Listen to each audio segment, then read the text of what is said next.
اللهم صل على سيدنا محمد يا رب صل وسلم دائما ابدا على حبيبك. تو آج انشاءاللہ اس کے بارے میں، دعا کے بارے میں کچھ بات کروں گا کہ ہم لوگ دعاؤں سے بہت زیادہ غافل ہیں. اللہ تعالیٰ نے قرآن مجید میں دعا کے بارے میں فرمایا ادعوا ربکم تضرعا وخفیا، اپنے رب کو پکارو عاجزی کے ساتھ اور چپکے سے. جیسے اللہ نے نماز کا حکم دیا، اللہ نے زکوٰۃ کا حکم دیا، بالکل اسی طرح سے اللہ نے مانگنے کا حکم بھی دیا ہے کہ ہم کس سے مانگیں؟ اللہ سے. اللہ سے مانگیں اور مانگیں، یعنی اللہ کے علاوہ کسی اور سے نہیں مانگیں، اور اللہ سے بھی باقاعدہ مانگیں، یعنی مانگنے کا عمل جاری رکھیں. آج جہاں باقی عبادتوں میں سستی ہو رہی ہے، دعاؤں میں بھی لوگ پیچھے چلے جا رہے ہیں. مانگتے ہی نہیں ہیں، اور مانگتے ہیں تو پتہ نہیں کس اسٹائل سے مانگتے ہیں، توجہ نہیں ہوتی. اجتماعی دعاؤں پر زیادہ زور ہے، انفرادی پر زور نہیں ہے. کہیں مجمع دعا مانگ رہا ہوتا تو ہاتھ اٹھا کے آمین آمین شروع کر دیں گے، بس ٹھیک ہے، وہ بھی جائز ہے. لیکن دعا میں جو اصل ہے وہ انفرادی ہے. دیکھیں، جب آپ کسی سے اپنی حاجت پوری کرنے کے لیے، کچھ مانگنے کے لیے جاتے ہیں، تو اکثر آپ کی کوشش ہوتی ہے کہ اس سے اکیلے میں ملوں. اکثر کوشش کیا ہوتی ہے؟ سب کے سامنے نہیں، بلکہ آپ اس کو لیں گے، بھائی تھوڑی دیر کے لیے ذرا مفتی صاحب آپ سے کام ہے. ایسا ہی ہوتا ہے نا، ذرا چھاؤں میں آ جائیں تھوڑی دیر کے لیے. لوگ کہتے ہیں نا، مفتی صاحب کہہ رہے ہیں بھائی یہیں پوچھ لو، کہہ رہے نہیں ذرا سائڈ پہ آ جائیں. تو سائڈ پہ جانے کے بعد پھر آپ کہتے ہیں یہ مسئلہ ہے، فلانا مسئلہ ہے، ڈمکانا مسئلہ ہے. تو سائڈ پہ لے جانے سے بعض دفعہ یہ بھی ہوتا ہے کہ سب کے سامنے آدمی اپنی بات نہیں لانا چاہ رہا ہوتا، اور بعض دفعہ یہ بھی ہوتا ہے کہ میں اپنی بات توجہ کے ساتھ سنا سکوں. تو دعا میں انسان، اللہ تو سب کی بات سنتا ہے، مجمع میں بھی اور تنہائی میں بھی، لیکن آپ دعا مانگنے میں جو آپ کی طبیعت لگے گی، توجہ سے مانگو گے، وہ تنہائی میں زیادہ شوق سے، زیادہ رغبت سے مانگ سکتے ہو. اجتماع میں ایسی رغبت اور ایسی شوق سے انسان دعا نہیں مانگ سکتا. تو انفرادی دعائیں ہی ختم ہوتی جا رہی ہیں. قرآن مجید میں اللہ تعالیٰ نے رمضان کی جو آیتیں ہیں ان آیتوں کے بعد ذکر کیا وَإِذَا سَأَلَكَ عِبَادِي عَنِّي فَإِنِّي قَرِيب، اے نبی ان سے کہہ دیجئے کہ جب یہ مجھ سے میرے بارے میں پوچھیں تو آپ ان کو بتا دیں کہ میں بہت قریب ہوں تمہارے. اجیب دعوت الداعی اذا دعان، جب کوئی پکارنے والا، دعا مانگنے والا مجھ سے دعا مانگے گا تو میں اس کی پکار کا جواب بولے بھائی، اس پکار کا جواب دوں گا. پکار کا جواب دینے کا مطلب کیا ہوتا ہے؟ قبول کروں گا اس کی دعا. جواب کا یہ مطلب نہیں کہ اچھا میں نے سن لیا ہے چلو. ایک جواب تو یہ بھی ہوتا ہے نا، اچھا اب چپ ہو جا. ہم کسی کو پکار رہے ہوں، اگلا کہتے ہیں اچھا بھائی ٹھیک ہے پتہ چل گیا، اب چپ کر کے بیٹھ جاؤ آرام سے. تو اللہ تعالیٰ جب جواب دیتے ہیں تو کیا مطلب ہوتا ہے کہ اللہ تعالیٰ وہ دعا قبول کر رہے ہیں. ہم دعا کثرت سے مانگتے کیوں نہیں ہیں؟ اس کی وجہ یہ ہے کہ ہمارے ذہن میں ایک چیز شیطان نے بٹھا دی ہے کہ مانگو تب بھی ویسے کے ویسے ہی ہیں، نہیں مانگو تب بھی ویسے کے ویسے. وہ فلاں آدمی تو نہیں مانگتا، وہ تو پھر بھی اس کی تنخواہ اچھی مل رہی ہے، اور میں تو کئی سالوں سے دعائیں مانگ رہا ہوں، اے اللہ میری تنخواہ ڈبل نہیں کر سکتا تو کم از کم 50% ہی بڑھا دے. تو میں تو وہیں کا وہیں ہوں، میری تنخواہ میں تو کوئی اضافہ ہو نہیں رہا. تو ہم تو دیکھتے ہیں کہ ادھر دعا مانگو کچھ بھی نہیں ہو، سوائے ثواب کے کچھ بھی نہیں ملتا. یہ وہ چیز ہے، جو انسان کو دعاؤں سے روکتی ہے. حالانکہ ہم پیغمبروں کی زندگی دیکھتے ہیں تو بات بات پر دعائیں مانگتے تھے, بہت کثرت سے, بہت زیادہ. نوح علیہ السلام, اچھا اللہ نے ان کی دعاؤں کو قرآن میں ذکر بھی کیا ہے. مناجات مقبولہ ایک دعاؤں کی کتاب ہے. حضرت مولانا اشرف علی تھانوی رحمہ اللہ تعالیٰ نے قرآن اور حدیث کی دعاؤں کو ایک چھوٹی سی کتاب میں جمع کر کے ایک ہفتے پہ ڈیوائیڈ کر دیا ہے اس کو, کہ آپ روزانہ ان میں سے ایک حصہ پڑھیں گے تو پورا ہفتے میں وہ تقریباً تمام دعائیں کور ہو جائیں گی جو قرآن و سنت میں بیان کی گئی ہیں. وہ کتاب ضرور خریدیں, رکھیں اپنے پاس, مناجات مقبولہ کے نام سے. تو ہم دعا کیوں نہیں مانگتے؟ مسئلہ ہمارے ساتھ یہ ہے کہ ہم کہتے ہیں کہ جو مانگتا ہے وہ بھی وہینچ کا وہینچ, اور جو نہیں مانگتا ہے وہ بھی کوئی سرخاب کے پر تو لگ نہیں جاتے کوئی مانگ رہا ہو تو. یہ وہ مسئلہ ہے جس کی وجہ سے لوگ دعائیں مانگنے میں بخل سے کام لیتے ہیں, جبکہ پیغمبر کثرت سے دعائیں مانگا کرتے تھے, بہت زیادہ. جو پچھلی آسمانی کتابیں ہیں ان میں لکھا ہوا ہے کہ یعقوب علیہ الصلاۃ والسلام اتنی کثرت سے دعائیں مانگا کرتے تھے کہ سجدے میں جا کے کہ ان کے یہ جو گھٹنے ہیں اور سر میں سخت نشان بن چکے تھے, وہ جگہ زمین پہ لگ لگ کے سخت ہو جاتی ہے نا. تو اتنی کثرت سے دعائیں, اتنی کثرت سے دعائیں. ہم نے جن بزرگوں کے ساتھ ٹوٹا پھوٹا وقت گزارا ان کو دیکھا کہ وہ دعا بہت لمبی لمبی دعائیں مانگا کرتے تھے, بہت لمبی. ہمارے شیخ کے سامنے جب کوئی آیا کرتا تھا دعا کے لیے کہتا تو ہاتھ اٹھائے بغیر ویسے ہی اس کو ایک دعا کا جملہ کہہ دیا کرتے تھے. تو کسی نے کہا کہ آپ ہاتھ اٹھا کے اس کے لیے دعا کیوں نہیں مانگتے؟ تو فرماتے تھے کہ جب میں ایک دفعہ ہاتھ اٹھا لیتا ہوں تو پھر اتنی آرام سے نیچے گراتا نہیں, کیونکہ پھر اللہ کے دربار میں اب ہاتھ اٹھا لیے تو پھر تو ایسا ان کا دل لگتا تھا, مانگتے چلے جاتے تھے, مانگتے چلے جاتے تھے. تو بات یہ ہے کہ جب یہ یقین پیدا ہو جائے کہ جس خالق نے ہمیں پیدا کیا ہے اور جس نے ہمیں مانگنے کا حکم دیا ہے اس کے سامنے جب ہاتھ اٹھا کے گڑ گڑائیں گے تو وہ تھوڑا نہیں دے, وہ دعا لازمی قبول کرے گا, اور وہ لازمی ہماری مانگی ہوئی چیزیں ہمیں عطا کرے گا. یہ جذبہ اور یہ نیت جب انسان میں پیدا ہو جائے تو پھر اس کا دعاؤں میں دل لگتا ہے. کیسے نہیں لگے گا؟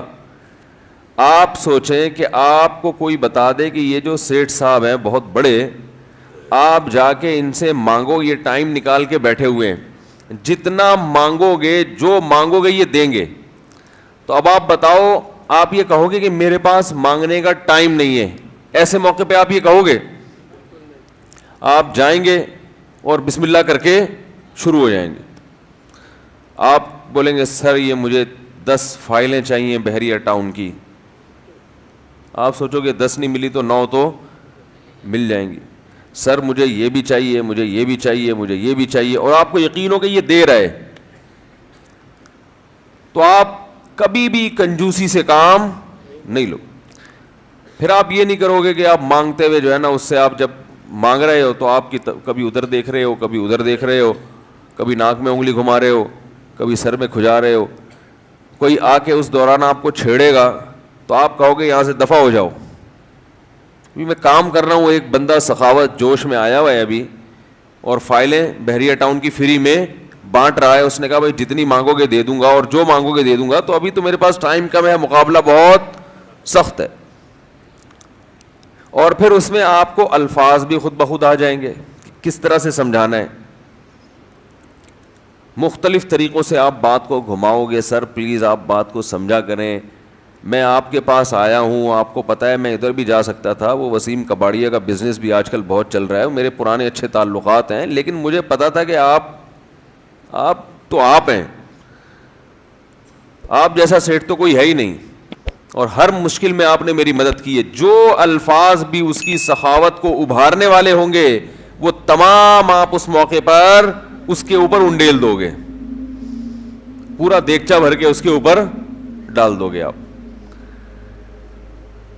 تو اللہ سے جب مانگتا ہے انسان اور اس کو یقین ہو کہ اللہ میری دعا کو پورا کرے گا, تو اس یقین کے ساتھ جب دعا مانگی جاتی ہے تو اس کا اسٹائل کچھ اور ہوتا ہے, اور ایک فارمیلٹی پوری کرنے کے لیے دعا جب مانگی جاتی ہے جیسے کہ ہمارے ہاں ہو رہا ہے تو اس کا اسٹائل اور انداز کچھ اور ہوتا ہے. ہمارے ہاں دعا پڑھی جاتی ہے, مانگی نہیں جاتی. ربنا آتنا فی الدنیا حسنۃ وفی الآخرۃ حسنۃ وقنا عذاب النار آمین. اور کہ ربنا ظلمنا انفسنا وان لم تغفر لنا وترحمنا لنکونن من الخاسرین آمین. یہ دعا مانگی جا رہی ہے یا پڑھی جا رہی ہے؟ یہ تو پڑھی جا رہی ہے, اور آمین بھی پڑھا جا رہا ہے اس پہ. تو اللہ نے ہمیں یہ نہیں کہا کہ اقرأوا الدعاء عند ربکم, اپنے رب کے سامنے دعائیں پڑھا کرو. اللہ نے کہا ادعوا, مانگو, پکارو, مانگو اس سے. بھیکاری جیسے بھیک مانگتا ہے نا, لوگ کہتے ہیں مانگنے کا کیا طریقہ ہے؟ بھائی جو بھیکاریوں سے پوچھو بھیک مانگنے کا کیا طریقہ ہے. بھیکاری اکثر ان پڑھ ہوتے ہیں, جو پڑھے لکھے بھیکاری ہوتے ہیں پھر وہ IMF سے مانگتے ہیں, وہ چھوٹی موٹی چیزیں نہیں مانگتے. بھیکاری اکثر کیا ہوتے ہیں؟ ان پڑھ, جن سے ہمارا صبح شام واسطہ پڑتا ہے. تو یہ کسی سے بھیک مانگنے کا طریقہ سیکھ کے آتے ہیں؟ بولو نا بھائی, کسی سے طریقہ سیکھ کے آتے ہیں کہ یار وہ ذرا فلاں بندے سے چندہ مانگنا ہے, ذرا طریقہ بتانا. اگر کوئی بتائے گا بھی تو وہ کہے گا تو اپنے پاس رکھ, مجھے پتا ہے مجھے جیب اپنی کیسے بھرنی ہے. اس موقع پہ جو اس کی حالت دیکھ کے نا وہ اپنا منہ بھی ٹیڑھا ویڑھا کرے گا, کپڑے بھی پھٹے پرانے, اور بہت گھمائے گا بات کو, ایسے منہ بنائے گا جیسے دنیا میں اس سے زیادہ غریب اور محتاج کوئی ہے ہی نہیں.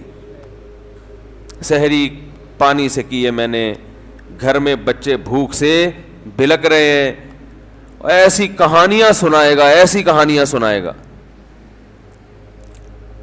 تو یہی حال انسان کا ہے جب اسے پتا ہو کہ میرا رب جو مانگوں گا وہ دے گا مجھے, تو پھر اس کے بھیک مانگنے کا انداز اور جو دعا مانگنے کا اسٹائل ہے وہ خود بخود فطرت اسے سکھا دیتی ہے. خود بخود اس کے اندر الفاظ آنا شروع ہو جاتے ہیں کہ ایسے مانگنا چاہیے. لیکن پرابلم یہ ہے, مسئلہ یہ ہے کہ دل میں یہ بات بیٹھ چکی ہے کہ قبول نہیں ہو رہی. عجیب حدیث ہے, رسول اللہ صلی اللہ علیہ وسلم نے ارشاد فرمایا کہ اللہ بندے کی دعا قبول کرتے رہتے ہیں, وہ مانگتا رہتا ہے قبول ہوتی رہتی ہے, وہ مانگتا رہتا ہے قبول ہوتی رہتی ہے, یہاں تک کہ ایک وقت ایسا آتا ہے کہ بندہ یہ کہتا ہے کہ میں مانگ رہا ہوں قبول تو ہو نہیں رہی. تو جب یہ کہتا ہے تو اس وقت قبول کرنا بند کر دیتے ہیں اللہ تعالیٰ. اللہ کہتے ہیں کہ اگر تو یہ سمجھ رہا ہے کہ قبول نہیں ہو رہی تو اب نہیں ہوگی. اب عجیب بات ہے یا نہیں ہے یہ حدیث؟ بھائی وہ بندہ کئی سال سے دعائیں مانگ رہا تھا اور پھر آخر میں آ کے کہتا ہے کہ قبول تو ہو نہیں رہی, تو ظاہر ہے کچھ نہیں ہو رہی ہوگی تبھی تو کہہ رہا ہے نا. اس کو ایسا لگ رہا ہوگا کہ قبول نہیں ہو رہی. بھائی اس کو یہ لگ رہا ہوگا کہ نہیں, جو چیزیں مانگ رہا ہوں وہ تو مل نہیں رہی, تو تبھی تو وہ کہتا ہے کہ قبول نہیں ہو رہی. تو سوال پیدا ہوتا ہے پھر اللہ قبول کرنا بند کیوں کر دیتے ہیں؟ اللہ تعالیٰ جب دعائیں قبول کرتے ہیں تو اس کا انداز وہ نہیں ہوتا جیسے ایک عام انسان جب کسی کو بھیک دیتا ہے. ایک عام فقیر جب آپ کے پاس آئے گا, آپ سے بھیک مانگے گا, 100 روپے دے دو, 20 روپے دے دو, آپ اٹھا کے 100 نہیں تو 10-20 تو پکڑا دیتے ہیں اس کو, تو وہ یہ سمجھتا ہے کہ میری دعا کیا ہو گئی؟ قبول. لیکن اللہ تعالیٰ اس طرح دعا نہیں قبول کرتے. اگر اللہ اس طرح سے دعائیں قبول کرنا شروع کر دیں تو پھر یہ معاملہ غیب کا نہیں رہے گا. ادھر آپ نے دعا مانگی, اے اللہ میرے کاروبار کو بڑھا دے, لیلۃ القدر میں رو کے دعا مانگی, اور صبح صادق کے وقت آپ کا فون آیا کہ آپ کا کنٹینر کسٹم والوں کے شر سے محفوظ ہو گیا ہے, سمجھ میں پاس ہو گیا وہ, اور آپ کی چیز ڈبل قیمت پہ بک گئی ہے. پھر آپ نے دعا مانگی ہے اللہ تیری رحمت اس وقت جوش میں آئی ہوئی ہے, تو ایسا کر میرا بچہ بھی پاس ہو جائے, اس کے نمبر اچھے آ جائیں. ادھر فون آیا کہ آپ کا بچہ پہلی پوزیشن سے کامیاب ہو گیا. پھر آپ نے کہا آج اللہ کی رحمت بہت جوش میں آئی ہوئی ہے, اے اللہ میری بیوی بھی ٹھیک ہو جائے. تو بیگم صاحبہ کا فوراً فون آ گیا کہ میں ٹھیک ہو گئی ہوں, ہے بھائی میں ٹھیک ہو گئی. اے اللہ ساس صاحبہ بہت دنوں سے آگے بیٹھی ہوئی ہیں, جانے کا نام نہیں لے رہی, فون آ گیا کہ میں چلی گئی ہوں. اس طرح سے اگر دعائیں قبول ہونا شروع ہو جائیں تو میرے بھائی پھر یہ سارے کافر, یہ سارے لبرل لوگ جو اللہ کو مانتے ہی نہیں ہیں, یہ دنیا کا ہر کام چھوڑ کے مصلی بچھا لیں گے اور دعاؤں کو فوکس کرنا شروع کر دیں گے. دعا قبول ہوتی ہے مگر اس شخص کی جو اللہ پر غیب پر ایمان رکھتا ہے, جسے دعا قبول ہوتی ہوئی نظر نہیں آتی مگر وہ یقین کرتا ہے کہ دعا قبول ہو رہی ہے. صرف اس شخص کی دعا قبول ہوتی ہے, اس کے علاوہ کسی کی قبول نہیں ہوتی. بہت مشکل ہے بھائی سمجھانا. دعا سب کی قبول ہوتی ہے کا مطلب پتہ ہے, سب کی مطلب ان سب کی کہ جو یہ یقین رکھتے ہیں کہ قبول ہوتی بھی نظر نہیں آ رہی پھر بھی قبول ہو رہی ہے, ان لوگوں کی قبول ہوتی ہے دعا. حدیث سے پتہ چلتا ہے. اور اصل میں دعا مانگتے ہی یہی لوگ ہیں. اب آپ کہیں گے بھائی نظر تو آ نہیں رہی, جب میں جو چیز مانگ رہا ہوں وہ مل نہیں رہی, تو کیا ایسے قبول کا کرنا کیا ہے بھائی؟ یہ تو صرف مشورے مل رہے ہیں ہمیں کہ پھر بھی مانگتے رہو. تو ہم نے وہ ایک فقیر تھا نا, ایک سیٹھ صاحب کے پاس آیا, کہنے لگا کہ بھائی ذرا کچھ پیسے مل جائیں گے, گھر میں ضرورت ہے. تو اس نے کہا اتنے ہٹے کٹے ہو کے بھیک مانگتے ہو, شرم نہیں آتی؟ تو اس نے کہا فی الحال میں نے آپ سے بھیک مانگی ہے, مشورہ نہیں مانگا. جب مشورہ مانگوں تو اس وقت مشورہ دے دینا کہ بھیک مانگنا میرے لیے مناسب ہے یا نہیں ہے بھائی. ابھی میں آپ سے پیسے مانگ رہا ہوں, مشورے کے لیے پھر کوئی اور ٹائم انشاءاللہ رکھ لیں گے, اس میں آپ سے مشورہ لوں گا کہ میرے جیسے آدمی کو بھیک مانگنا مناسب ہے یا نہیں.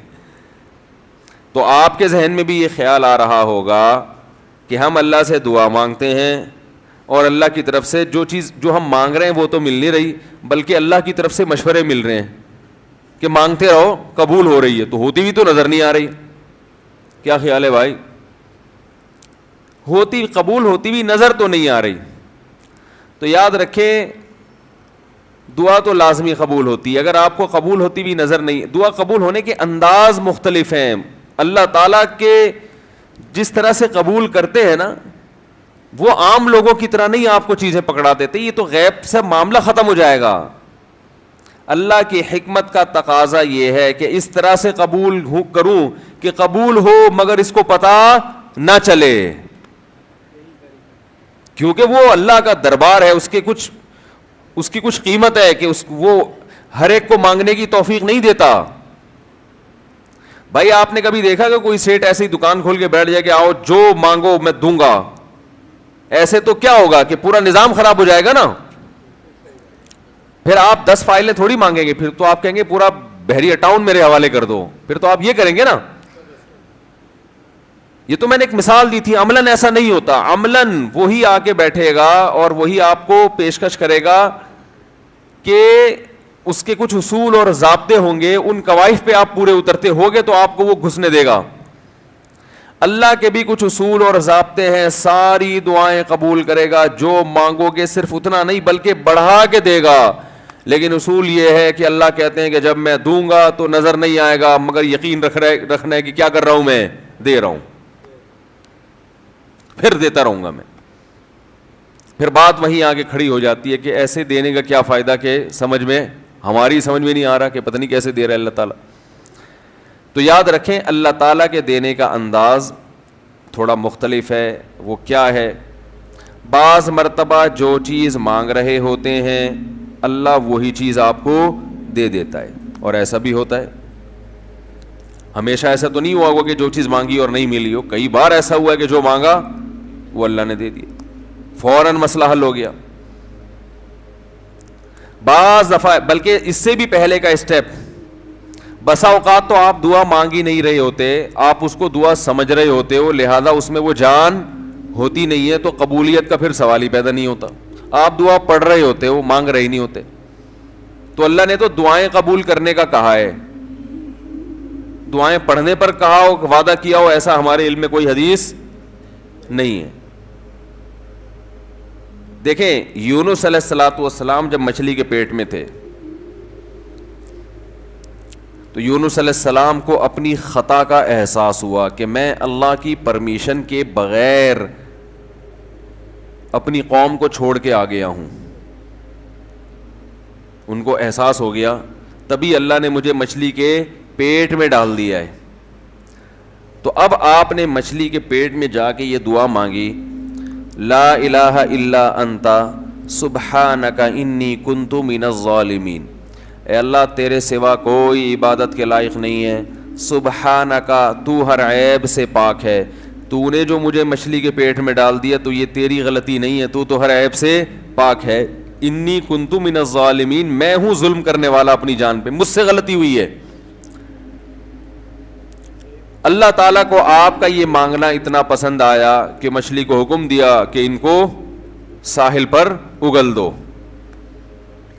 اور نہ صرف یہ کہ مچھلی نے آپ کو ساحل پہ ڈالا, وَأَنبَتْنَا عَلَيْهِ شَجَرَةً مِّن يَقْطِينٍ, یقطین کوئی درخت تھا وہ بھی اللہ نے اگا دیا دھوپ سے بچانے کے لیے.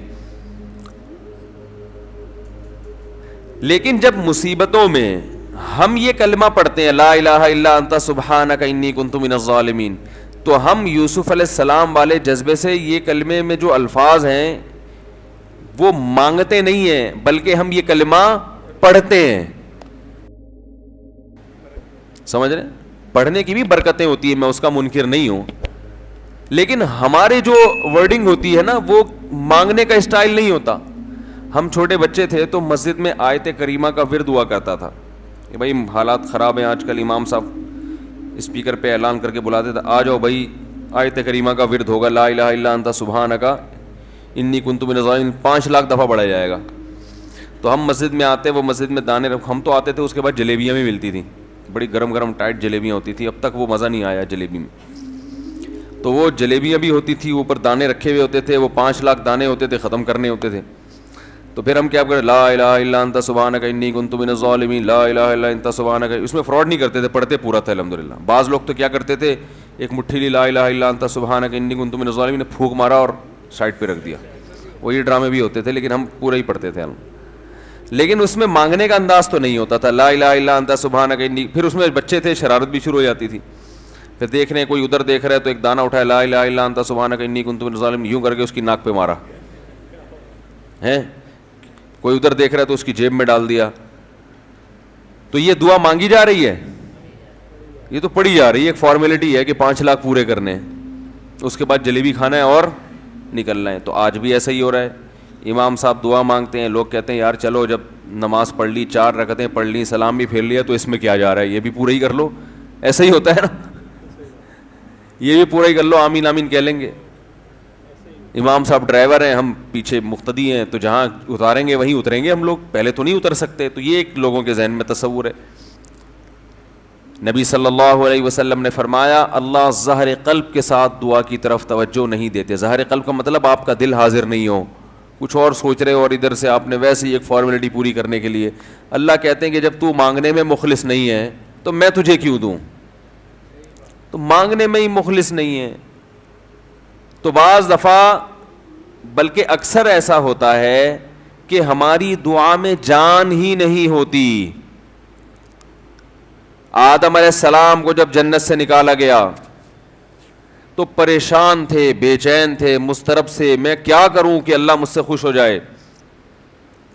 اس بے چینی میں الفاظ نہیں آ رہے سمجھ میں. فَتَلَقَّى آدَمُ مِن رَبِّهِ كَلِمَاتٍ, اللہ فرماتے ہیں اللہ نے آدم کے دل میں کلمات ڈال دیے ان کی بے چینی کو دیکھ کر کے, اس طرح سے مجھے مانگو.